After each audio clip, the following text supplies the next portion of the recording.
Okay. Awesome. Hello. Hello. Thank you so much for being here today. I'll introduce myself and then I'll give you a second to introduce yourself. Okay. So for those who've been following To Be Praised for many years now, and if you're new and you're watching this video for the first time, I'm Erika Wesley, the founder and content creator for To Be Praised Ministries. I'm Ronda Thorington, licensed professional counselor and parent coach. Yes, so I am thrilled beyond words, really, to be having this conversation really at the nexus of motherhood and womanhood. It's a new place for me, so I'm thinking new things and feeling new things. And when I thought about this woman to woman series, it came to me in a whirlwind because I have had a very challenging few months dealing with different types of women, personalities, perspectives. And as I was praying about it one day, I realized, like, as the words were coming out of my mouth, I'm like, we need to talk to each other more. Right. Like, we need to talk woman to woman. And so that's really how it all started. And I thought about the years that I've spent in therapy. I've thought about the disconnect I've had in many faith spaces with women who kind of haven't done that work. And ultimately how I'm looking to journey forward, right? As a woman, as a mother, and what balance do I want my daughter to have as a woman of God, but also as a woman who knows, like, it's okay to go to therapy. It's good to have additional tools in your backpack to be successful. So the first person I wanted to talk to was you. No joke. Well, thank you. That makes me feel so good. Listen, I had a list of different, ideas that I thought maybe women could benefit from. But I said, we can't talk about women in work. We can't really talk about women and ministry as mothers or even being wives until we first start, like, with us. Right. Yep. Take care of home first. Yes. And so I thought you have been such an example to me. Always someone I can look out and I'm like, I know she's there. Living, learning, loving, and it really has made a huge difference in my life as I've grown up. Again, just to have women in the space who are making progress, even if they're stumbling forward, there's still that forward motion. Yes, there definitely has been a lot of stumbling. So, oh goodness. Yes, and I'm learning, like, that's the journey, right? Exactly. So as a recovering perfectionist, it's not easy. Right. Yep. It's not easy. There's lots of humility happening over here. But I wanted us to have this conversation because there's a few things that I've kind of thought about in terms of creating this ministry platform. I've always kind of wanted to ingratiate this therapeutic piece, not as someone who's done that work, but I have met countless women, right? Like when I'm asked to speak somewhere, there's always those one or two women that kind of hang back and they have a story. And that, of course, the church can meet their needs. But in some ways, there's still a gap in a lot of our faith spaces around therapeutic services. Right. And I think that amplifies for women. So when I kind of set out to do this, my bigger vision has always been to sit with women like you and provide women in my network with access to professionals who can provide them with the woman of God and right perspective. That's very important to me. So anywho, here we are. I have lots of questions, so I hope you don't mind, but I also want to give you room to kind of take us in any direction because I know that you have experienced so much in your work, but you also come to this as a woman of God, and so you've had your own journey, I'm sure. Right. So let's just start with you. Tell us a little bit about who you are. Okay. Well, I am born and raised in Connecticut. Moved away for college and grad school. I lived in the DC area for many years, and then came back when I met my husband. I swore I would never come back to Connecticut. And then I met my husband, and a year and a half after we met, I'm back. So, and I've been back ever since, and don't regret it at all. So the way that I landed in psychotherapy, being a psychotherapist, is that was never my intent. I intended to go to medical school and be a medical doctor. But then once I hit senior year of college, I realized that that was no longer my passion.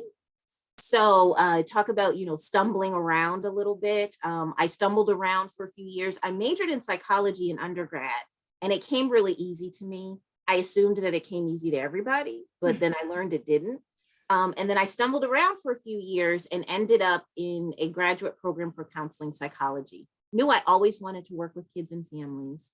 And so I ended up working in a residential treatment facility for several years, became a clinical director of a crisis stabilization program, and then ended up leaving that job because it was no longer fulfilling after I had my second child. And now I just do private practice work. So I work mainly with families and children, though I do also work with a fair number of adults, lots of women who are trying to figure it out. And over the past year or so, I have also incorporated parent coaching into my platform, specifically around issues of parents who are dealing with having a child with a chronic or life-changing medical condition. Because again, that's been part of my journey. So my second child has a very rare autoimmune disease. And so having to deal with all of the stuff that comes with that, the medical stuff, the emotional stuff, the financial stuff, I learned some things. And so now, I'm sharing that with families who also find themselves in the struggle. And I love what I do. I love what I do. And for me, it's interesting. You talked about, how there's a disconnect, right, between therapeutics and, faith-based community. And for me, it's always been it's one and the same, it's conjoined. So, because, I view, if you really, looking at what therapy is and looking at, the Bible, Jesus was the first psychotherapist. Like in therapy, we meet people where they're at, right? That's what Jesus did. Jesus met people where they were at, always seeing their potential, seeing what they could be, and helping them to elevate spiritually. That's what we do in therapy. We meet people where they're at, and we help them to achieve the goals that they set for themselves. So it's never separate, so I look at what I do as a ministry, because that's what it is. That's what it is. So that's me in a nutshell. Oh my goodness. This is why you, I'm sure, are the most amazing therapist, because oh man, I believe it. I know it to be true, just even in that description, right? I think that's so important. And when I went to therapy, so I knew obviously about therapy. We had gone to therapy when my brother and I were young. I don't remember what age, but there was an accident in our family, and so we went. But no one really planted the seed in my life around cultivating a relationship with a therapist as an adult. And so there was something that happened, and I just, for the first time really as an adult, needed to reconcile identity, family, a vision for myself, like a singular vision, not the vision that everyone has for you, but like the one that you have for yourself. And in that process, there were so many things behind me I needed to deal with, because again, a good therapist is looking at all of the things that have conjoined together. And so some of what you said resonated with me, because my therapist would say, well, you can't cut that part out. And we would laugh about it because I was trying to segment some components of my life. And she's like, all of that has brought you to this moment. Yes. And so I needed all of it to find healing and to move forward. So that was like an epiphany for me. Yeah. That Yeah. That's like Romans 8:28, right? All things work together for the good of those who love the Lord and are called according to his purpose. yes. So yeah, you can't just leave out some parts. It all works together to make you who you are. Yeah. Yes. I'm still wrestling with the all things. Yeah, that's not an easy one. That's not an easy one at all. Yeah. So I have a couple questions. Because one, I'm thinking about, again, this woman to woman series, and I'm thinking about, from your perspective, what do you think prevents people or gives them pause when considering reaching out to someone, a professional, That's for a services? really great question. I think that especially in, the faith-based community, I think there is a belief that if you reach out to someone outside of God, that points to a lack of faith. So when in fact, God gives us tools to help us to, reconcile all of the trauma, all of the pain, all of the things within us that prevent us from progressing. So I think that, that's one of the biggest reasons why people don't seek out help. Another reason I think too is, in our community and communities of color, we've been through so much, right, as a people, that to seek out therapy and therapeutic services can be looked at as weakness. So, I think, it's funny. I have, I'll say my mom, right? She will say, well, geez, I don't understand why so-and-so feels anxious. What do they have to be anxious about? What's happened to them that they're so anxious? And I'm like, I have to explain to her, it's not about a specific thing that that has occurred. Anxiety, it just is what it is. And this person has to be able to work through with it, and they work through it, and they need tools to help deal with it. Well, I didn't have time to be anxious when I was growing up. I was too busy. I was working. I was doing this. I was doing that. So I think there's a pervasive belief in our community that, because we've been through so much, who needs therapy? That's for, that's for those other people. That's not for us. So I think that's another reason why people don't seek out therapy.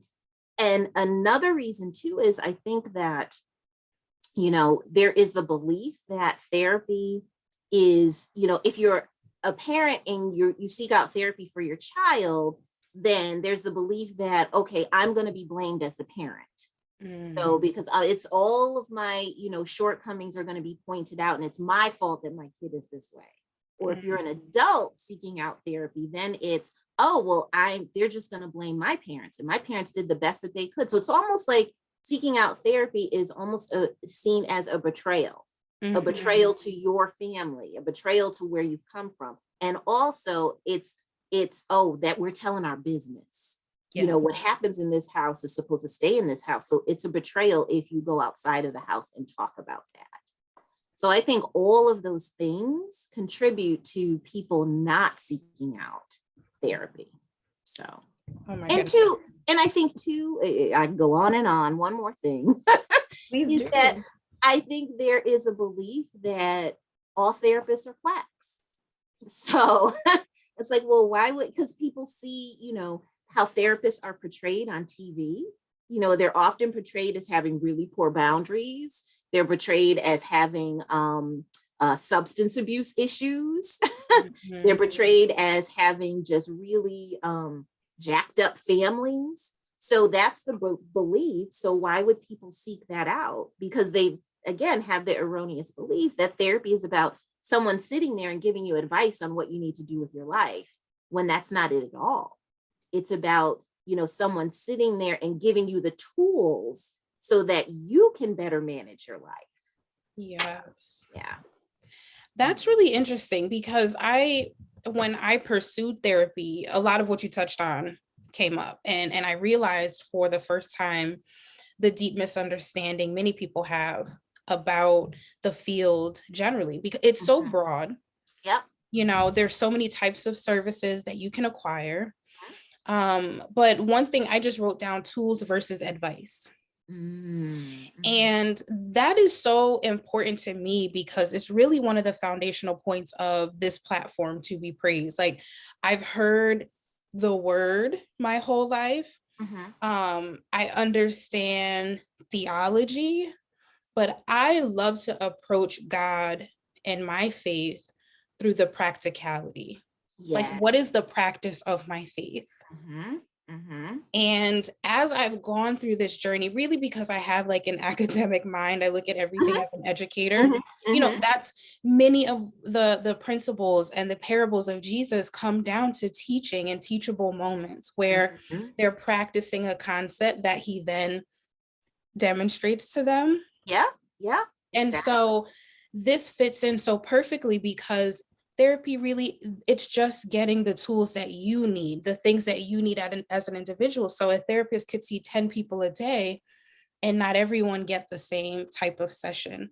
Right. But when I would try to explain that to folks who have never been to therapy, they didn't get the process. Right. And then ultimately not feeling as excited as I was when I would walk away like, that was so, I got wrecked in that session, but it was awesome. Right. Walk away kind of feeling like, okay, I know how to approach this better. I know how to establish better boundaries, or, you know, I can articulate that emotion better. Right. Because I have the verbal tools to do so. Exactly. I tell people all the time, you know, when they come into therapy, my job is to hold up the mirror. So you can see like who's the person that you are putting out into the world, because there's a disconnect there, because who you're putting out into the world is not the person that you want to put out in the world. So I'm holding up the mirror so you can see the truth of who you are, who you're being in the world. And let's see if there are things about that person that you want to change. Yeah. That's major. That is really major. So how do you see therapy fitting into women's ministry? And before you answer that question, I'm going to give a little bit of my perspective in terms of like why I'm asking that question. Okay. So I've been obsessed with women's ministry since I was like itty bitty, right? She's known me my whole life, guys. So yes, I came out the womb ready for a Bible class. Yes, indeed. And, you know, I just have always loved sitting at the feet of women and the wisdom of women. And again, I don't know why. I truly believe that that's God's fingerprint in my heart, because I don't remember cultivating that. It just has always existed. But it wasn't until I got older and I experienced church hurt in the circle that I loved. That I felt for the first time like this conflict between loving with vulnerability and then like my pain really wanting me to put up a wall and a barrier. And so I still struggle, full transparency, with like the lack of support. You know, we talk about tools. Like, I don't think enough women in these spaces have the tools to care for one another, which often harms other folks. So this is a legitimate question that I have. I'm so curious because I want to ensure that I'm creating spaces where I'm not replicating things that I might have experienced that were harmful. And so I just wonder, from your perspective as a woman of God, but then also from your professional lens, where does or how does therapy fit into women's ministry? Well, I think, you know, like we discussed, I think it's about helping women to see, okay, these are the parts of you that, for lack of a word, can be a little problematic, right? So, you know, these are the unhealed parts of yourself, which are impacting your relationship with others. So, you know, we are called to be in relationship with others. We are relational people. And I think unless we deal with how, you know, our unhealed parts of ourselves impact our relationships with others, then that will impact ministry in many ways. Like, we can't have a women's ministry if we don't know how to be in relationship with others. We can't have a women's ministry if we can't go out and have dinner together, have a meal together without somebody, saying something that's going to hurt somebody else's feelings, without somebody being, super sensitive to everything that's going on. We have to look at all of those parts of ourselves in order to have an effective ministry. So, and again, like, if we look at, and again, it's not separate, right? And I think if we look at the Bible, we see all through the Bible how, God worked on people so that they could be effective. We're doing a study right now. Rainier, my husband, is doing a study right now of Joseph in our adult Bible class. And we're talking about how the trauma that Joseph experienced, when his brothers, threw him in the pit and then sold him, and him being separated from, his family, all of that trauma, it didn't go away. He learned however, to resolve it. And he relied on God to help him resolve it. So, and even looking at the names of his children, right? Ephraim and Manasseh, God helped me to forget my troubles. So he didn't pretend it didn't happen, but he was reminded that, okay, because of God, I'm still able to move through this. God bless me. And what is it? Ephraim was, his name means something along the lines of, God blessed me, in the land of my enemy. And I'm paraphrasing, so excuse that. But even that, acknowledging, okay, I'm here, this has happened, but God blessed me in spite of it. So if he pretended that none of that happened, just like put that away, it's like, oh, that's done and over now, then he would never be in a position to really acknowledge the gravity of what God did for him. So that's powerful. And I think that unless we kind of approach, ministry and approach our relationship with others in the church from that lens, we really miss out on the ways that God can bless us. We really do. Oh my goodness. So listen. Yeah. I know, I'm getting all excited. But yeah, I don't know. Where do I sign up? Where do I sign up? That is so powerful and truly speaking to the core of me, because you're right. Like, one, it is all relational. And as someone who now is married, I see how relationships shake out what God wants us to deal with. Yes. And he uses marriage in such a beautiful way. But if we even remove marriage and we look at other relationships, like when we're connected with one another, yes, I can see you and you can see me. That's the point. Right. And so that just resonates with me. And I just wonder, how can we get to the point of vulnerability, openness? Because I'm finding, I gave us a talk, I don't know, maybe 3 or 4 months ago. And I said in the talk, go to church, go to God, and go to therapy. Good. And I'm gonna get a little tote bag, because I want people to know you can go to God, but you also can go to therapy. Yes, it is okay. And that specific lesson was about the community of womanhood and, how do we build strong networks for women? And I think a lot of it comes down to the things that you just shared.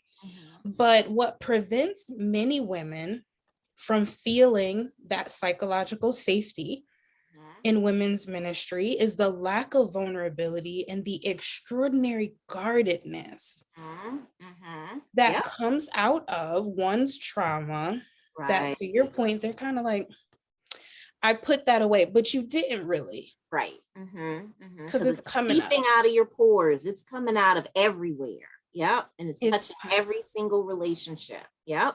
Absolutely. And so I don't know, I'm just thinking about that. And really, I want at some point to be more vocal about our need to do better. Because I Mhm. also think it's harmful to some of the younger women when they come out of that teenage space. I was jolted when I sat at the table. I remember giving a lesson and there was an older sister who discouraged me so badly.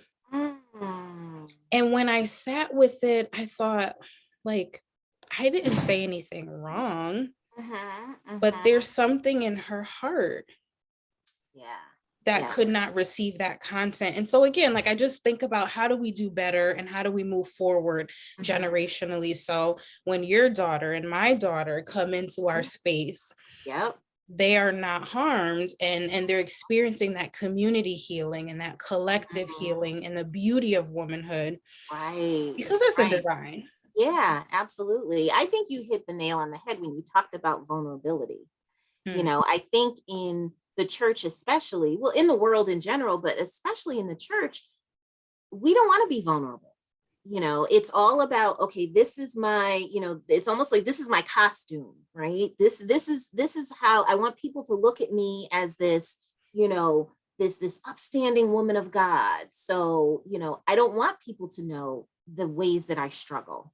You know, I don't want people to know when I've fallen.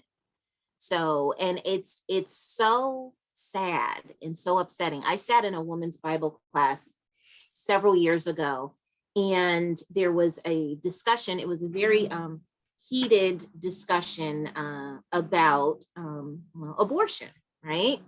And so, you know, there was, you know, people had very strong views about it, and I looked at a woman who was sitting a few rows in front of me, and I just saw her. She just was crying, and I just saw her fall just within herself at hearing all of these women that she loved and respected talking about, just very judgmentally, about any woman that had made the decision to terminate a pregnancy. And so I went up to her afterwards and I pulled her aside and I talked to her.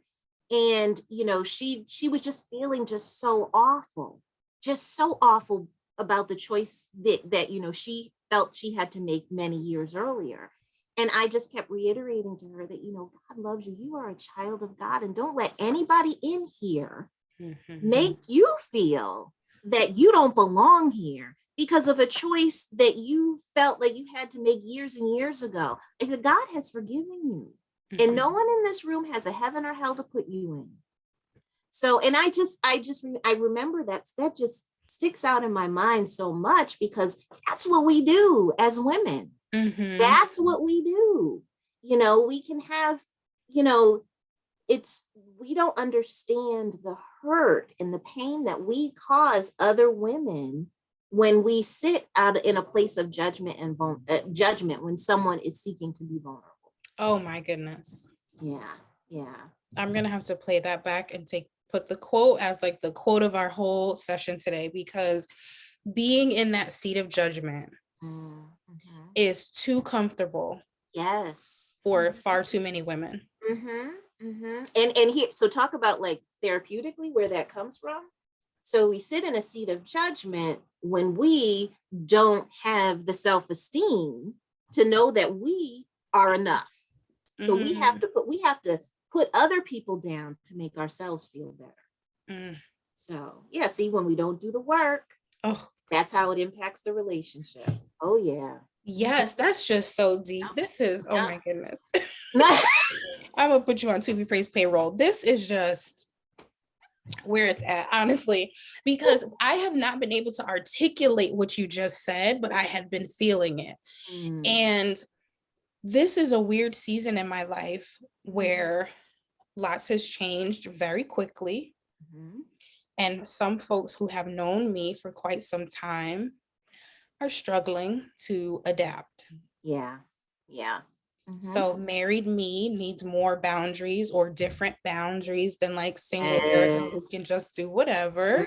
You know, I need to check in with my husband, get his vibe, get his perspective. Yep. You know, can't always have the girlfriend on the line at 9 o'clock venting because right. Oh yeah. Yep. I remember making that transition. no one told me. Yeah. No, you could have called me. No one I told should have. me. I'm sorry. 'Cause it's a lot. And it'll be another transition when you have your daughter. Yes. So I have just sat with really the discomfort, and my poor husband, he has like dealt with it with me. Mhm. And I've been trying to explain to him too, like, these are the behind the scenes of womanhood. This is the stuff that, like, you're not going to see on Facebook and Instagram Right. that women are dealing with. Mhm. And it's just been so shocking. And the judgment, Mhm. the harsh judgment, Yes. Mhm. Yep. it's been astounding. And so this is helping me, just sift through that a little bit and really to remove some of what could have been guilt, because I was feeling guilty as though I was doing something wrong, Mm. when it is about someone else's heart posture and where they're Right. coming from. And I Right. can't, nor can any other woman, right? When women watch this, you can't own another woman's past. Right. It's just impossible. We have to Mhm. do our individual work, but we Mhm. can't take on someone else's past trauma. Right. And I think we also can't own how they're presenting that trauma to us currently. Like, if that's Right.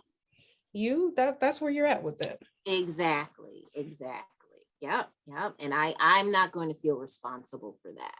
Right. That's your stuff. Oh yeah. Yeah. I remember shortly after, me and my husband got married, when I was pregnant with my oldest, something happened with a family member. And I was sitting on the edge of the bed just sobbing. Mm. And Rainier came in, he was like, "What happened?" And I explained the situation. And he said, "You know what? You can no longer be concerned about that person. Mm. You have your own family now."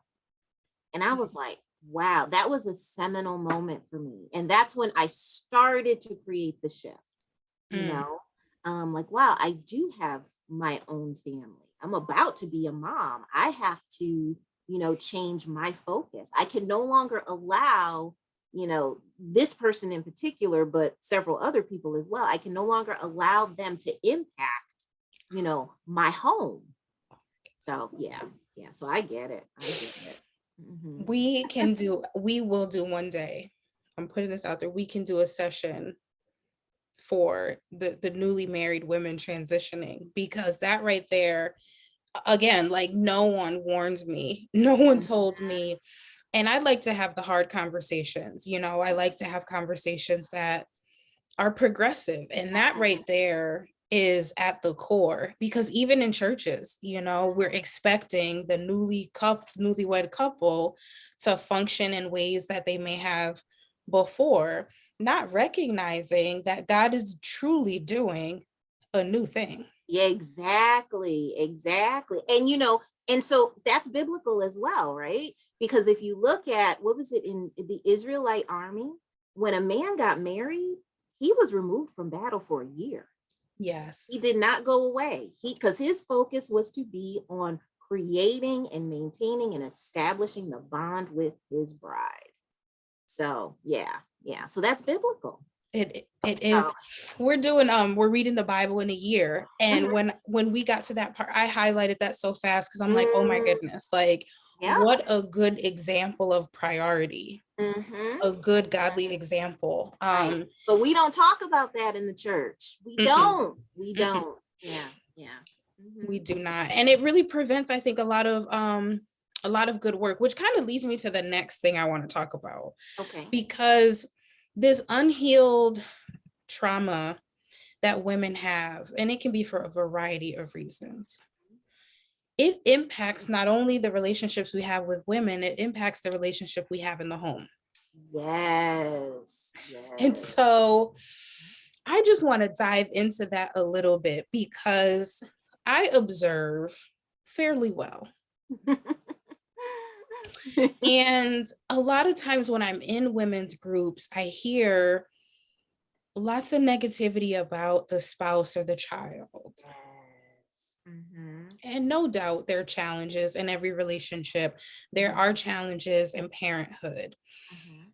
But sometimes I wonder how we can help one another, maybe hold one another accountable to your point, to put the mirror up and really look at what it is that we're putting into the marriage and into the relationship with the child that might cause some of that friction. So I just wonder if you have any thoughts or even feedback for how we can do a better job of self-analyzing and holding other women accountable. Well, I think number one, I think we as women, each of us, we have to have someone in our life who is spiritual and can hold us accountable, because everybody can't be our Nathan, right? So if you were just talking about your husband like a dog, you can't check me on talking about my husband, because I just saw what you did. So I think that we all need to be intentional about seeking out people who are spiritual, who have that level of, marital respect, parental respect, so that we can go to them. So, because, I have someone like that in my life. And I know if I call her and say, oh, Rainier did such and such, or the kids did such and such, she may listen to me for a minute or two, but then she's going to be like, okay, this is what you need to do. Because that, God is not pleased because you did X, Y, and Z. So this is what God wants for you. So being able to have that person who can hold me accountable. So I think that that's who each of us as women, we have to have that person in our life. And at the same time, like, okay, so for me, the person that, she's my godmother, right? She's the one that I can call and she checks me. She has checked me many times over the years, told me things I did not want to hear. But I have to be in a place where I'm willing to be checked. So even if, and she'll say, look, I know you don't want to hear this, but you need to make up with your husband. You can't, go without talking to him for X number of days, or, blah, blah, blah, blah. So even though I didn't want to hear it, I knew that I was in a place where, okay, I'm going to listen to what she says. So I think that's what we need to do as women. That's one of the things that we need to do. And I think too, in terms of like accountability, it's almost like, when we're in like these circles, we need to be able to say, okay, that's not productive. I get that you're in a space right now where you're not real happy with your kids, you're not real happy with your husband, but let's look at how we can move forward, how we can be productive in, helping you work through your issue. So, yeah, I think that's what, because I think sometimes again, as women, oftentimes, we don't want to hurt anybody's feelings. We don't want to, check people on what they've done, because we don't have the level of intimacy with them. So you as a stranger, you can't come up and tell me how to improve what's going on in my world when, you're not even talking about really what's going on in your world. So if there's no intimacy, then you can't chastise me. You can't correct me. You can't lovingly correct me if there's no love there to begin with. Yeah. That is so deep. I just wrote a couple of notes down, and that piece, that's not productive, is so powerful, because as women, we have big feelings, and I know that God gave us those emotions, but even for myself, like I often need that additional support to come out of it, right, whatever it is, the whirlwind of feeling, and move into productivity. And I find that it's so easy to stay feeling the feeling. right. And I think a lot of women find comfort there, even if it's subconscious. It's like this feeling is what I know. And so healing then becomes such a foreign, terrifying thought, because who are you if you don't have that feeling? Exactly. Yep. And that's where kind of the therapeutic piece comes in, because a part of therapy is beginning to see and getting used to being like, who am I if I'm not always raging? So kind of getting to know, who is this new person? So, and I've had people, it's funny, I've had working with little kids, I had a child once who was like all over the place, so much ADHD. It was like, whoa, it was crazy. And the child went on medication, and they came in one day and they were like, Miss Rhonda, I don't like this. And I'm like, why not? You're calm. You can focus on things because it's so different. I'm not used to it. I'm used to kind of always being all over the place, and I don't like it. So I was like, wow, that was the first time that I really realized that, wow, even if you learn to be a way that is quote unquote better and healthier, it still may not feel good because you're not used to it. So that really helped change the way that I did therapy, because then the work became, okay, let's see, who is this new person, and let's see how you can get used to being this new person. So yeah. And I think, for those of us, women, men, everybody, but we're talking about women, we don't know how to be unless we're one particular way. So, and talking about like that boundary piece, those unhealed parts of yourself, for a lot of us, the only way we know how to set a boundary is if we're really angry and rageful. So if I'm not angry and rageful all the time, how on earth am I going to figure out how to set a boundary? So, and that's where therapy can come in. Wow. Yeah. Wow. Yeah. You really have to have the tools. I mean, I don't think anyone can do the work in isolation. That's just my personal belief. I believe that God truly designed us for community. Yes. And at this stage of womanhood, I've been praying about and really articulating to my husband, like, I want to be in community, but I had to change that language because I realized I am in community. What I'm actually seeking is a healed, healthy community. Exactly. Which is something totally different. And so then when the friendships started falling off and falling away, I had to really shift my mindset and say, this is okay, because your goal is not to just be in the community of women. You want a specific type because you're seeking to be a certain type of woman. Right. And so to your point, if everybody can't be your Nathan, that means I have to be surrounded by a group of women where I can even select a mentor. Exactly. That's it right there.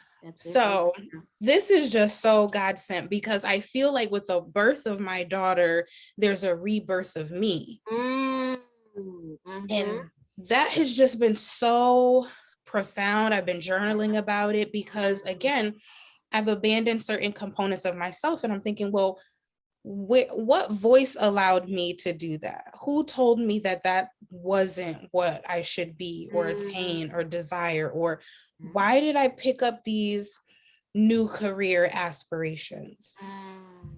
And so now, like, really taking those hard looks at myself, I've been thinking about why it's important to be in a community of women who are healed enough to not give me advice based on their perspective, right, or their marriage, but to provide it authentically. So this is powerful, and I hope that when other women watch it, it's something that resonates with them, or can even just help them be a bit more curious about who they're with and why. Right. Good. Yeah, this is a great conversation. I love it. Thank you. I love it too. I'm really grateful for your perspective, because it's a unique one, and I knew you'd have amazing things to say.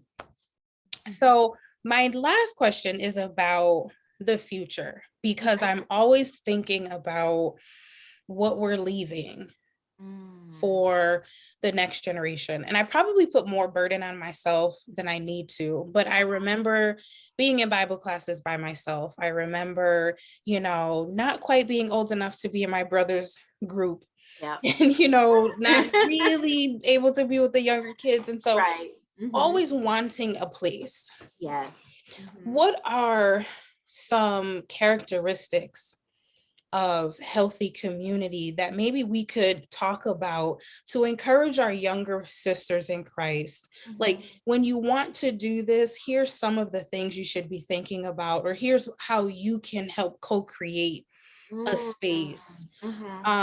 Because I recognize that not every young person feels that leadership call. Right. Right. But I do believe that every person has a contribution.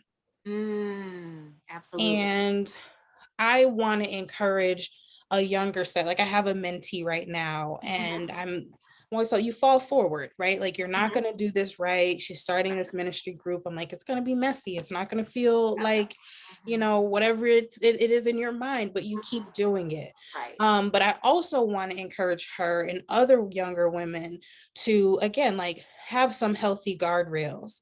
So what are the characteristics and standards of like safe spaces? How can we just encourage them to identify it and or co-create that? Okay. So I think that's a really great question. I think number one, you want to surround yourself with women who don't feel the need to dull your shine, and so that they can shine brighter. So I think, is it Brene Brown who calls it the candle blower outers? So you don't want to be in community or in relationship with people who feel the need to blow your candle out. So women who are really going to, in a genuine, authentic way, encourage you and celebrate you so you can celebrate each other as well.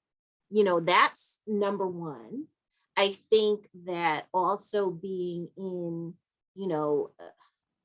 creating a community where people can feel authentic. Like, you can know when it's safe, when it's a safe space, and when you can feel authentic. If you are with a bunch of women and all they're doing is talking about each other or talking about each other behind their back, then you know that, okay, that's not a space for me. So you don't want to be in those kinds of environments. So, and I think sometimes what happens with us as women, and I was, in counseling someone recently where they had a very devastating thing happen to them, when in fact it was, the friends that they thought they had were just doing to her what they had been doing to everybody else. Only now she was on the receiving end of it, and it was very heartbreaking to her. So, but, just helping her to understand that, they're just being who they've always been. You're not exempt. Just because you were on, in the in crowd with them before, you weren't exempt from that. Now you're on the receiving end and it doesn't feel good. So now let's take a step back and look at who do you feel safe with? How can you cultivate friendships with people who don't behave in such a manner? So I think that's another thing that you have to look for, those women who really honor that, honor the vulnerability that you display, and that they're not going to take it and be abusive with it. So that's another piece to look for as well. And I think it's really hard for, our young people, especially. I think it can become, it's easier when you are, a woman of a certain age, because I think, we kind of, grow to expect that everybody's not going to be, our cheerleader. And so our circle gets smaller and smaller, but our circle then is just so much richer because we are so selective in who we have in our inner circle. But I think for our young people, it's harder because they see, through social media and through, those kind of from being on the outside looking in, that what they should desire is to have a whole bunch of people in their life and that everybody's going to be just equally as good a friend as the next person. And that's just not reality. Everybody doesn't have the right to be in your inner circle. That's a privilege that you give to only a select few. And so I think that, so when we're looking at, our young women and how to cultivate, a healed group, a healed ministry, that's what we want them to look for. And I think that that's the gift we give our daughters.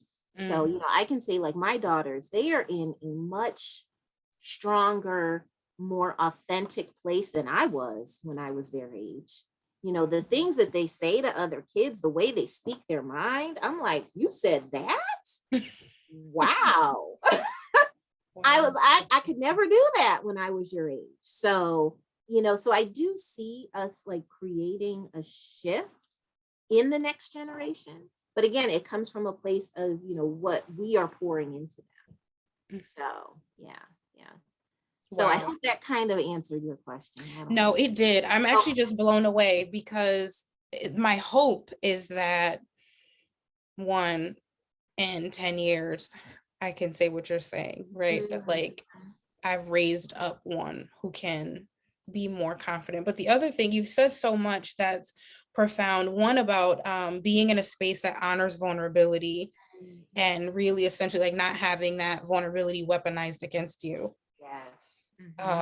That's critical and so important. And I think with young people, having done so many, working in after school program and out of school time organizations, I see how with social media boundaries are blurred a little bit. So that's so important for young people in faith spaces, but also beyond, to just ensure that when you are presenting your authentic self, it's not amongst people who will take that authenticity and use your vulnerability to harm you. And I wish I would have known that, when right, you and me both. Yeah, I was younger, so I'm so 51, I'm still getting it. But yeah. Whoa, like that is so transformative. And then to your point, everyone isn't deserving of your inner circle, and that is so key. It really is. And I'm learning that it's okay to test out the environment before I give all of me. Yes. And that's exactly what you should do. And this is what our young people don't do, unfortunately. And that's why they get so hurt. And that's what happens in the church, right? Yes. We think, everybody is, everybody loves Jesus and we're going to kumbaya and nobody's going to hurt me. And then when people are people, we're devastated. Yeah. And then you have, people end up leaving the church as a result. So yeah, that's a major lesson. I think we have to be careful, men and women alike, but, especially women who, again, I think it depends on how you enter the space.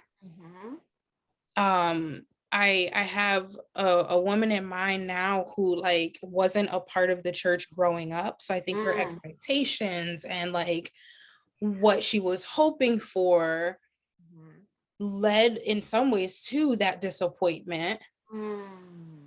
Whereas I could say like, I've seen people be people for a long time. Now, I've been hurt. I have been hurt because I assumed certain things. But I'm just thinking about the journey we all take in and out of faith spaces and how that kind of shapes our perspective. And I really do want to encourage women to be choosy. And that is something that I've had to learn. And it wasn't easy, because if you choose something, you're ultimately not choosing something else. Right. Exactly. Yep. And people don't always like that. So you may choose one church and then by nature, I'm not choosing another one. That can cause friction, or, choosing to have certain family standards. That means you're not going to do other things with some folks who might be into it. And so there's a lot there, but just having the confidence to make those strong choices, I think connects back to your earlier point about community and healthy community, because you always want to be able to know that there are people who get it and who can support you. Exactly. Yeah. So, and there's one thing that I wanted to touch on, like when you talked about healing and how therapy, ties into, church, right? There have been so many studies that have been done which talk about how our view of our earthly father can impact our view of our heavenly father. So, if we have an abusive earthly father, if we have an absent earthly father, that can definitely influence how we view God. It's hard to, if you have, an abusive, vindictive earthly father, to think of God as this, loving, kind, unconditional God. That can be very difficult because that's a complete disconnect. But if we heal ourselves, if we work through that earthly trauma, then we can have a fuller view of who God is. So, yeah, so that was just something I wanted to make sure I mentioned. Thank you. No, that's a good point. That's a really good, which that makes me want to ask this question then. So where does the mother relationship fall into that? So I think that, where the mother relationship impacts is how we view ourselves. Right? So, when our mothers pour into us what we think, feel, and believe about ourselves and what is possible. So if you have, a mother who isn't nurturing, it can be really difficult to feel the need to nurture ourselves. And speaking like as a parent, so much of, as what research shows is that the same sex parent has the biggest influence on us growing up and how we view ourselves in the world. If we have a mother who is, constantly critical of themselves, then we'll be critical of ourselves. So we learn how to be by observing that same sex parent. Wow. Yeah. That's what research shows. Yeah. Wow. Let's, Ronda, you're really blowing the lid off. It's so early in the day. I don't know where I go from here. I really. So that's why it's such a huge role, right? Being a parent, being a mom, it is so critical. Critical. Rainier says all the time, he says, Rhonda, you are the heart of the home. When you are, functioning on all cylinders, we're good. When you're not, oh man. So it's just a huge responsibility. So, sitting here having this conversation pregnant is hitting on a whole nother level, because I have already felt these things, but and we talked about it a little bit before, it's just shifting my decision making. It's shifting my desire. And when I think about what I want to pour in, I'm really considering like this is why I need a different community, because I need help being poured into. Yeah. I need some woman who has seasoned speech. Because everybody has something to say. Right. But I want to ensure that I'm speaking words of empowerment, words of grace, words of love and care.